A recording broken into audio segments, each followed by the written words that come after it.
नमस्कार दोस्तों, कैसे हैं आप सब लोग। उम्मीद आप और अपनी तैयारी को बड़े बेहतरीन ढंग से कर रहे होंगे। आज हम आपके सामने लेकर आए हैं उत्तर प्रदेश पुलिस के लिए हिंदी व अन्य भारतीय भाषाओं की एक महत्वपूर्ण वीडियो। इसमें सारे क्वेश्चन आपको इंपॉर्टेंट मिल जाते हैं। ये वो क्वेश्चन है जो पिछली परीक्षाओं में पूछे गए हैं और आने वाली परीक्षा में भी आपसे पूछे जाएंगे इसी तरह के प्रश्न।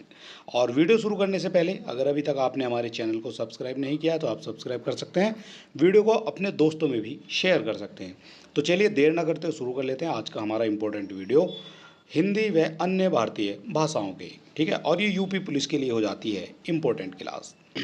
आज की वीडियो का हमारा पहला क्वेश्चन हो जाता है, हिंदी भाषा किस लिपि में लिखी जाती है। ये आपको बताना है, हिंदी भाषा किस लिपि में लिखी जाती है। ये क्वेश्चन आपसे पूछा गया है, उत्तर प्रदेश उप निरीक्षक 2001 में पूछा गया है और बार बार आपसे इसी तरह के प्रश्न पूछे जाते हैं। हिंदी भाषा लिखी जाती है देवनागरी लिपि में, ये आपको याद रखना है। ऑप्शन नंबर डी हो जाता है इसका करेक्ट आंसर।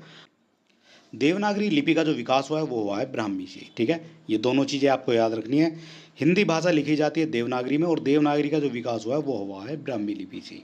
ठीक है, इस तरह से आपको ये याद रखना है। और यहाँ बात करेंगे गुरुमुखी भी आपसे पूछ ली जाती है। गुरुमुखी जो है पंजाबी भाषा की लिपि मानी जाती है। ठीक है, गुरुमुखी हो जाती है पंजाबी की और देवनागरी हो जाती है हिंदी भाषा की। अगला क्वेश्चन हो जाएगा क्वेश्चन नंबर 2, भारत के किस प्रांत में कोंकणी भाषा बोली जाती है।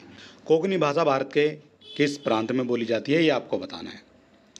तो कोंकणी भाषा बोली जाती है महाराष्ट्र तथा गोवा में। ठीक है, ये भी कई बार पूछा गया क्वेश्चन। महाराष्ट्र तथा गोवा में बोली जाती है आपकी कोंकणी भाषा। ऑप्शन नंबर बी हो जाएगा इसका भी करेक्ट आंसर। 3 नंबर हो जाएगा, भारत में हिंदी के बाद सर्वाधिक बोली जाने वाली भाषा कौन सी है। सबसे पहले हिंदी बोली जाती है सबसे ज़्यादा, उसके बाद कौन सी हो जाएगी दूसरी। तो ऑप्शन के हिसाब से बात करेंगे तो दूसरी बोली जाने वाली भाषा हो जाती है आपकी तमिल। और अगर बिना ऑप्शन के बात करेंगे तो हिंदी के बाद आ जाती है आपकी बांग्ला भाषा। ठीक है, बंगाली भाषा आ जाती है हिंदी के बाद और इसके बाद जो है आपकी तमिल आ जाती है। तो ऑप्शन में आपको बांग्ला नहीं दिया गया है, ऑप्शन में आपको दिया गया है तमिल। यही हो जाता है आपका करेक्ट आंसर। अगला क्वेश्चन है, ये भी आपसे पूछा गया है 2016 की परीक्षा में, हिंदी को राजभाषा का दर्जा कब दिया गया था। हिंदी को राजभाषा का दर्जा कब दिया गया है ये आपको बताना है। बढ़िया क्वेश्चन है और यही क्वेश्चन आपसे पूछे जाते हैं आपकी सभी परीक्षाओं में। हिंदी को राजभाषा का दर्जा कब दिया गया है। तो हिंदी को दिया जाता है 14 सितंबर 1949 को राजभाषा का दर्जा दिया जाता है। ठीक है, ऑप्शन नंबर बी हो जाता है इसका करेक्ट आंसर। और राजभाषा का अर्थ क्या होता है ये भी आपको पता होना चाहिए। तो राजभाषा का जो अर्थ होता है वो होता है आपका राजकाज की भाषा। ठीक है, जो आपके ऑफिसों में चलती है वो वाली भाषा को कहा जाता है आपका राजभाषा। और इसीलिए जो है 14 सितंबर को हिंदी दिवस के रूप में भी मनाते हैं, ये भी आपको पता होगा। ठीक है, हिंदी दिवस कब मनाया जाता है तो ये मनाया जाता है 14 सितंबर को। ठीक है, 14 सितंबर 1949 को राजभाषा घोषित किया गया था और उसके बाद प्रतिवर्ष जो है 14 सितंबर को हिंदी दिवस के रूप में भी मनाया जाता है। अगला क्वेश्चन हो जाएगा हमारा 5 नंबर, हिंदी भाषा की उत्तराधिकारिणी कौन है।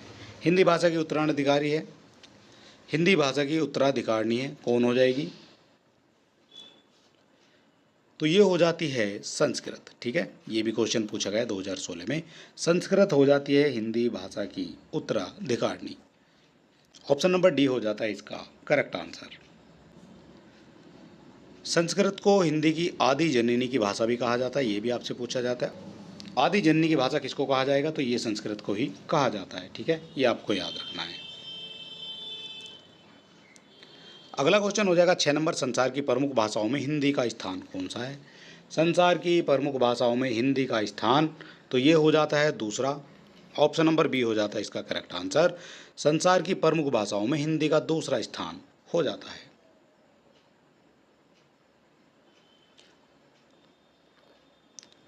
अगला क्वेश्चन हो जाएगा हमारा 7 नंबर, बांगरू भाषा ज़्यादातर कौन से राज्य में बोली जाती है। जो बांगरू भाषा है वो ज़्यादातर कौन से राज्य में बोली जाती है बांगरू भाषा। तो बांगरू बोली जाती है ये हरियाणा में। ठीक है, ये हो जाता है आपका ऑप्शन नंबर ए करेक्ट।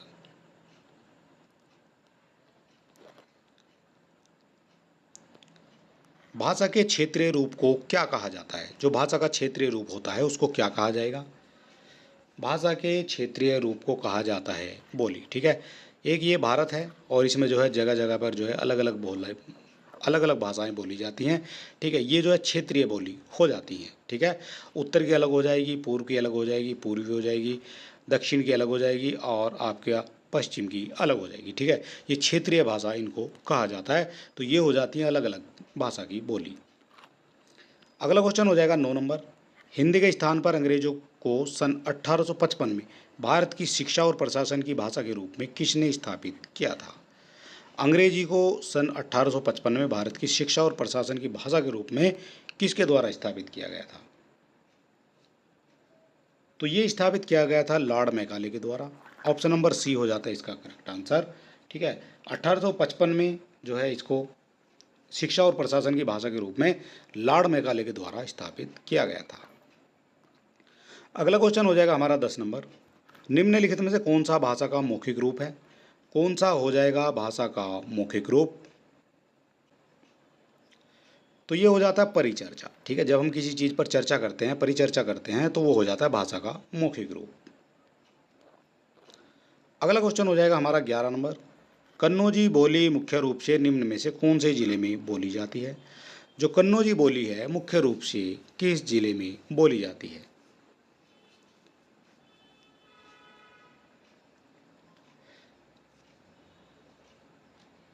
तो कन्नौजी बोली जाती है आपकी फर्रुखाबाद में। ऑप्शन नंबर सी हो जाएगा ये करेक्ट आंसर। ठीक है, कन्नौजी बोली जाती है मुख्यतः फर्रुखाबाद जिले में बोली जाती है और इसका जो विकास हुआ है वो हुआ है पश्चिमी हिंदी से। ठीक है, पश्चिमी हिंदी उपभाषा से जो है इसका विकास हुआ है और ये बहुत ही ज़्यादा मात्रा में बोली जाती है। ठीक है, और ये बोली और कहाँ कहाँ बोली जाती है? तो इटावा में, हरदोई में, पीलीभीत, शाहजहाँपुर, इन जगह भी जो है ये बोली जाती है।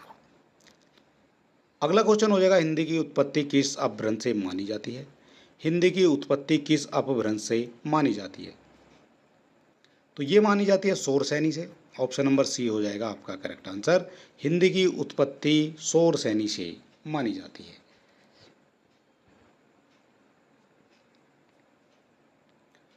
क्वेश्चन नंबर हो जाएगा 13। जनगणना 2001 के हिसाब से भारत में निम्नलिखित भाषाओं में सबसे अधिक कौन सी भाषा बोली जाती है? आपसे पूछा गया 2001 के हिसाब से कौन सी भाषा बोली जाती है? तो 2001 के हिसाब से सबसे ज़्यादा बोली जाती है बंगाली। ठीक है, और 2011 के हिसाब से सबसे ज़्यादा बोली जाती है आपकी हिंदी। ठीक है, ये दोनों चीज़ें आपको याद रखनी है। जनगणना 2001 के हिसाब से भारत में निम्नलिखित भाषाओं में से सबसे अधिक कौन सी भाषा बोली जाती है? तो सबसे अधिक जो बोली जाती है वो बोली जाती है आपकी हिंदी, लेकिन हिंदी जो है आपको ऑप्शन में नहीं दी गई है। हिंदी के बाद आपकी आ जाती है बंगाली। ऑप्शन नंबर सी में दिया गई है बंगाली। ठीक है, सबसे ज़्यादा हिंदी बोली जाएगी, दूसरे नंबर पर बंगाली आ जाएगी और बंगाली ही आपको ऑप्शन में दी गई है। इस तरह से ऑप्शन नंबर सी हो जाता है आपका करेक्ट आंसर। अगला क्वेश्चन हो जाएगा किस वर्ष में हिंदी भाषा को कार्यान्वित करने का प्रस्ताव था? हिंदी भाषा को कार्यान्वित करने का प्रस्ताव था। तो ये हो जाता है आपका 14 सितंबर 1949 को। ऑप्शन नंबर बी हो जाता है आपका करेक्ट आंसर। ठीक है, और इस दिन हिंदी भाषा को राजभाषा का दर्जा दिया गया था, ये भी आपको याद रखना है। रोमन लिपि का प्रयोग किस भाषा के लिए नहीं होता है? रोमन लिपि का प्रयोग किस भाषा के लिए नहीं होता है? तो ये हो जाएगा कुल्लुई भाषा होती है, इसके लिए जो है रोमन भाषा का प्रयोग नहीं होता है। बाकी जर्मन के लिए भी होता है, फ्रेंच के लिए और स्पेनिश के लिए भी होता है, लेकिन कुल्लुई के लिए जो है इसका प्रयोग नहीं होता है। ऑप्शन नंबर ए हो जाएगा करेक्ट आंसर। पुरानी हिंदी उर्दू और अंग्रेजी के मिश्रण से उत्पन्न जबान कौन सी है? पुरानी हिंदी उर्दू और अंग्रेजी के मिश्रण से उत्पन्न हुई नई जबान कौन सी है? जबान मतलब भाषा। तो इसका करेक्ट आंसर हो जाता है आपका हिंदुस्तानी भाषा। ठीक है, ये पुरानी हिंदी उर्दू और अंग्रेजी के मिश्रण से बनी हुई है हिंदुस्तानी भाषा। ऑप्शन नंबर सी हो जाता है इसका करेक्ट आंसर। अगला क्वेश्चन है बघेली बोली किस क्षेत्र में बोली जाती है? जो बघेली है वो कहाँ बोली जाएगी? तो बघेली बोली जाती है आपकी जबलपुर में। ऑप्शन नंबर हो जाता है डी आपका करेक्ट। बघेली बोली जाती है जबलपुर में। अगला क्वेश्चन हो जाएगा हमारा 18 नंबर। इनमें से कौन सी बोली मध्य प्रदेश की प्रमुख बोलियों में से नहीं है? इनमें से कौन सी बोली मध्य प्रदेश की प्रमुख बोलियों में से नहीं है? तो ये हो जाती है बांगरू। बांगरू कहाँ की है? तो बांगरू जो है ये मध्य प्रदेश की नहीं है, बांगरू हो जाती है आपकी हरियाणा की, ठीक है। हरियाणा की भाषा हो जाती है बांगरू। और मालवी, निमाड़ी और बुंदेलखंडी ये हो जाती है आपकी बुंदेलखंड की, ठीक है। बुंदेलखंड की ये तीनों भाषा आपकी हो जाती हैं। अगला क्वेश्चन हो जाएगा हमारा, रांगड़ी बोली कहाँ बोली जाती है। जो रांगड़ी बोली है वो कहाँ बोली जाती है। तो रांगड़ी बोली बोली जाती है ये आपकी हरियाणा में, ठीक है। ऑप्शन नंबर बी हो जाएगा इसका करेक्ट आंसर। 20 नंबर हो जाएगा क्वेश्चन, हिंदी भाषा की कौन सी भाषा है। हिंदी भारत की कौन सी भाषा है। तो ये हो जाती है राजभाषा, कहा जाता है आपका हिंदी को, ठीक है। ये हो जाएगी राजभाषा।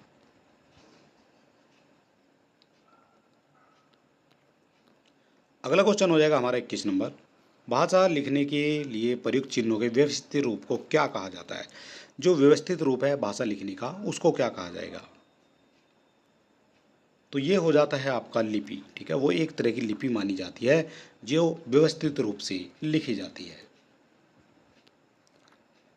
अगला क्वेश्चन हो जाएगा हमारा 22 नंबर, हाड़ौती बोली कहाँ बोली जाती है। जो हाड़ौती बोली है वो कहाँ बोली जाती है। तो ये बोली जाएगी राजस्थान में, ठीक है। ये फेमस बोली है राजस्थान की हाड़ौती बोली, और ये कई बार परीक्षाओं में पूछ लिया भी जाता है। दिए गए विकल्पों में द्रविड़ भाषा, द्रविड़ परिवार की भाषा कौन सी है। द्रविड़ परिवार की भाषा कौन सी है। तो द्रविड़ परिवार की जो भाषा है ये हो जाती है आपकी कन्नड़। ऑप्शन नंबर डी हो जाएगा इसका करेक्ट आंसर, ठीक है। इसके बाद अगला क्वेश्चन हो जाएगा हमारा, निम्नलिखित में से प्राचीन भारतीय आर्य भाषा कौन सी है। ये आर्य भाषा कौन सी है ये आपको बताना है।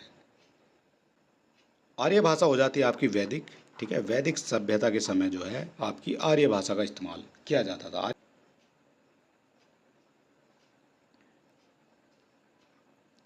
अगला क्वेश्चन हो जाएगा हमारा 25 नंबर, मथुरा, आगरा, धौलपुर, ग्वालियर आदि क्षेत्र में निम्नलिखित में से कौन सी बोली बोली जाती है। कौन सी बोली बोली जाती है ये आपको बताना है। मथुरा, आगरा, धौलपुर और ग्वालियर में तो ये बोली जाएगी आपकी ब्रज भाषा, ठीक है। ब्रज भाषा हो जाती है मथुरा, आगरा और धौलपुर की भाषा। ऑप्शन नंबर डी हो जाएगा इसका करेक्ट आंसर। राजस्थान में अनेक बोलियां बोली जाती हैं। वाक्य में बोलियां शब्द क्या है। बोलियां शब्द क्या है, भाषा है, पुल्लिंग है, स्त्रीलिंग है या फिर एक बोली है। बोलियां जो है, बोलियां शब्द आपसे पूछा गया है तो बोलियां जो है एक स्त्रीलिंग शब्द हो जाता है, ठीक है। बोलियां बोली जाती हैं, ठीक है। ये स्त्रीलिंग शब्द हो जाता है। अगला क्वेश्चन हो जाएगा 27 नंबर, हिंदी का मानक रूप किस भाषा से विकसित हुआ है। हिंदी का मानक रूप किस भाषा से विकसित हुआ है। 27 नंबर हो जाता है क्वेश्चन, और इसका करेक्ट आंसर हो जाता है आपका खड़ी बोली, ठीक है। हिंदी भाषा का जो मानक रूप है वो खड़ी बोली से विकसित हुआ है। अगला क्वेश्चन हो जाएगा, लौकिक संस्कृत और अपभ्रंश हिंदी भाषा का उचित विकास क्रम है। रिक्त स्थान के लिए उचित विकल्प कौन सा हो जाएगा। रिक्त स्थान के लिए उचित विकल्प कौन सा हो जाएगा। तो ये हो जाता है आपका पाली और संस्कृत, पाली और प्राकृत, ठीक है। ऑप्शन नंबर ए हो जाता है इसका करेक्ट आंसर। अगला क्वेश्चन हो जाएगा हमारा 29, आधुनिक भारतीय आर्य भाषा का काल कब से कब तक का है ये आपको बताना है। आधुनिक भारतीय आर्य भाषा की बात हो रही है। तो ये हो जाता है आपका 1000 ईस्वी अब तक का जो काल माना जाता है वो माना जाता है भारतीय आधुनिक आर्य भाषा का, ठीक है। ऑप्शन नंबर सी हो जाता है इसका करेक्ट आंसर। अगला क्वेश्चन हो जाएगा 30 नंबर, हिंदी को विकास प्रदान करने वाली भाषा कौन सी है। हिंदी को विकास प्रदान करने वाली भाषा, तो हिंदी को जो विकास प्रदान करने वाली भाषा है ये हो जाती है आपकी अपभ्रंश। ऑप्शन नंबर बी हो जाएगा करेक्ट आंसर। अगला क्वेश्चन हो जाएगा 31 नंबर, ब्राह्मी लिपि से किस लिपि की उत्पत्ति हुई है। ब्राह्मी लिपि से किस लिपि की उत्पत्ति हुई है। तो ब्राह्मी से उत्पत्ति हुई है आपकी देवनागरी की। ऑप्शन नंबर ए हो जाता है आपका करेक्ट आंसर। अगला क्वेश्चन हो जाएगा हमारा 32 नंबर, हिंदी भारत की है, सही विकल्प का चयन कर वाक्य को पूर्ण करना है। हिंदी भारत की क्या है, तो हिंदी भारत की हो जाती है राजभाषा, ठीक है। ऑप्शन नंबर बी हो जाएगा इसका करेक्ट आंसर। अगला क्वेश्चन हो जाएगा हमारा, आधुनिक भारतीय आर्य भाषाओं का विकास किससे हुआ है। जो आधुनिक भारतीय आर्य भाषाओं का जो विकास है वो किससे हुआ है।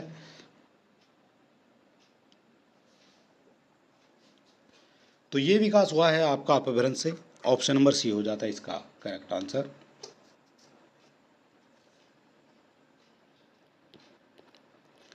और चलिए दोस्तों, आज का वीडियो हमारा समाप्त होता है।